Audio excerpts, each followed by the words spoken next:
வாங்கங்க, இன்னைக்கு விநாயகர் சதுர்த்தி ஸ்பெஷல் பிடிக்கொழுக்கட்டை வந்து எப்படி பண்ணலாம்ங்கிறதான் பார்க்க போகிறோம். இது எவ்வளோ நேரம் ஆனாலும் வந்து அப்படியே வந்து சாஃப்டாகவே இருக்கும்.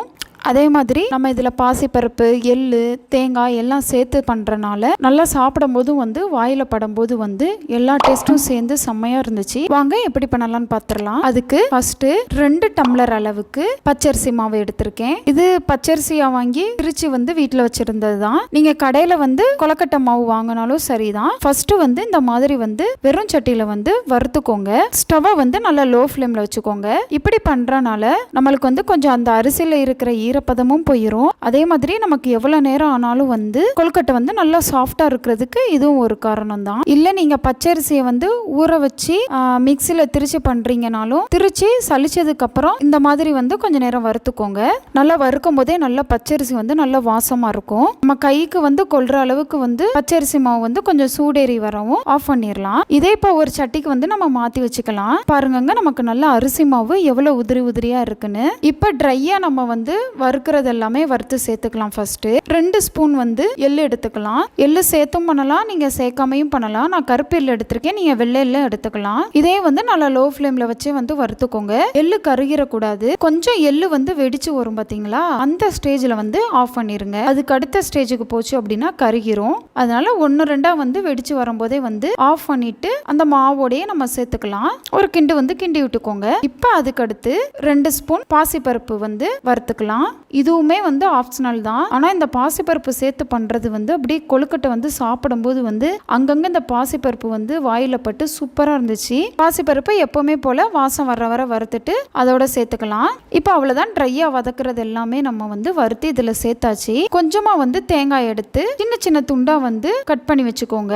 இப்போ நெய் ஊற்றிக்கலாம். நெய் காயவும் நம்ம கட் பண்ணி வச்சிருக்கிற தேங்காவை சேர்த்துக்கலாம். நீங்கள் தேங்காவை சின்ன சின்னதாக கட் பண்ணியே சேர்த்துக்கலாம். அப்படி இல்லை துருவி கூட நீங்கள் சேர்த்துக்கலாம். தேங்காவோட ஈரப்பதம் எல்லாம் போய் நல்லா வந்து நெய்யிலே வந்து கொஞ்ச நேரம் வதங்கவும் இதே வந்து அந்த சட்டிக்கே வந்து மாற்றி வச்சுக்கலாம். இப்போ எல்லாத்தையும் வந்து ஒரு தடவை கலந்து விட்டுக்கலாம். இதோட சுக்கு பவுடர் வந்து சேர்த்துக்கலாம். உங்கள்கிட்ட சுக்கு பவுடர் இல்லைன்னா ஏலக்காய் தூள் கூட சேர்த்துக்கோங்க. சுக்கு சேர்த்தோம்னா இன்னுமே வந்து கொழுக்கட்டை நல்லா வாசமாக இருக்கும்.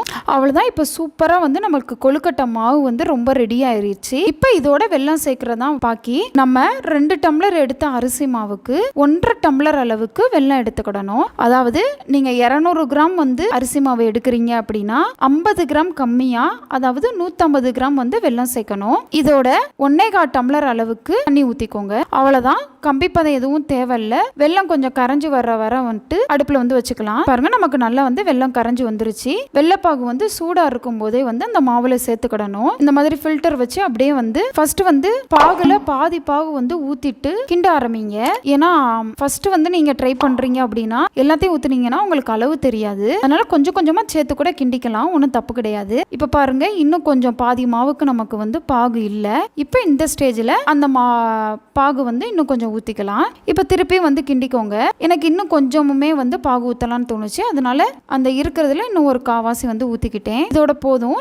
இது வந்து கரெக்டான பக்குவமா இருக்கு. சூடா இருக்கிறனால இந்த மாதிரி கரண்டியை வச்சு வந்து நல்லா கிண்டிக்கோங்க ஒண்ணு போல. இது நீங்க பச்சரிசியை வந்து ஊற வச்சு மாவு திரிச்சு ரெடி பண்ற கொழுக்கட்டையா இருந்துச்சு அப்படின்னா உங்களுக்கு வந்து தண்ணி வந்து இவ்வளவு இழுக்காது. அப்ப நீங்க வெள்ளப்பாகு காய்ச்சறீங்களா, அப்போ 1.25 டம்ளருக்கு பதிலா 3/4 டம்ளர் மட்டும் கூட நீங்க தண்ணி ஊத்திக்கோங்க. நான் வந்து பச்சரிசி மாவா சேர்த்தனால தண்ணி வந்து கொஞ்சம் அதிகமா இழுத்துருக்கும். பாருங்க, இந்த அளவுக்கு வந்து மாவு வந்து கொஞ்சம் நெல்லுன்னு இருக்கணும். அப்பதான் நம்ம 1 மணி நேரம் வந்து மாவை ஊற வைக்கும் போது கொஞ்சம் இறுக்கம் கொடுத்து கரெக்டா வந்து கொழுக்கட்டை பிடிக்கிற பதத்துக்கு இருக்கும். அவ்வளவுதான். இப்ப மாவை வந்து நல்லா 1 மணி நேரம் வந்து ஊற வச்சிட வேண்டியதுதான். ஊற வைக்கிறனால நமக்கு அந்த தேங்காய், எள்ளு எல்லாத்துலயும் வந்து மாவு எல்லாத்துலயும் வந்து நல்ல வெல்லம் இறங்கி சூப்பரா இருக்கும் கொழுக்கட்டை. பாருங்க, இப்பயே வந்து மாவு நல்லா சாஃப்டா இருக்கு. இப்போ 1 மணி நேரம் வந்து நல்லா ஊறி வரவும் ஓபன் பண்ணோம் அப்படின்னா மாவை ஃபர்ஸ்ட் வந்து எவ்வளோ சாஃப்டாக இருக்குன்னு காமிக்கிறேன். பாருங்க, சூப்பராக சாஃப்டாக இருக்கும். இப்போ இதுலேருந்து கொஞ்சமாக வந்து மாவு எடுத்து நீல வாக்கில் வந்து உருண்டையாக உருட்டி அந்த 3 விரலை வச்சு வந்து ஒரு அழுத்தம் கொடுத்து அழுத்திக்கலாம். அவ்வளோதான். இதே மாதிரி எல்லாத்தையும் வந்து ரெடி பண்ணி வச்சுக்கிட வேண்டியதுதான்.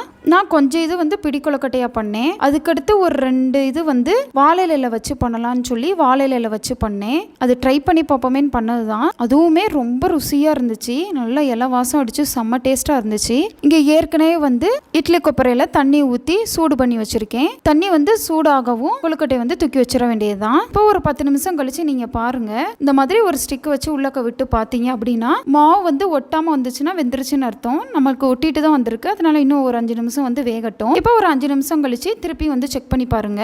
இப்போ பாருங்க நமக்கு சூப்பராக வந்து ஒட்டாமல் வந்துருச்சு. அவ்வளோதான், கொழுக்கட்டை எல்லாமே வெந்து சூப்பராக வந்து ரெடியாக இருக்குது. ரொம்ப சாஃப்டாக ரொம்ப டேஸ்ட்டாக இருந்துச்சுங்க. அந்த எள்ளெல்லாம் வாயில் படும்போது அந்த வாழையில பண்ண கொழுக்கட்டை வந்து அதுக்கு மேலே ருசியாக இருந்துச்சு. நீங்கள் கண்டிப்பாக வந்து இதே மெத்தடில் வந்து ட்ரை பண்ணி பாருங்கள். ஃபேஸ்புக்லேயும் இன்ஸ்டாகிராம்லேயும் ரவினா சமையலை ஃபாலோ பண்ணுங்கள். சேனலை சப்ஸ்கிரைப் பண்ணுங்கள். ஓகே, பாய்.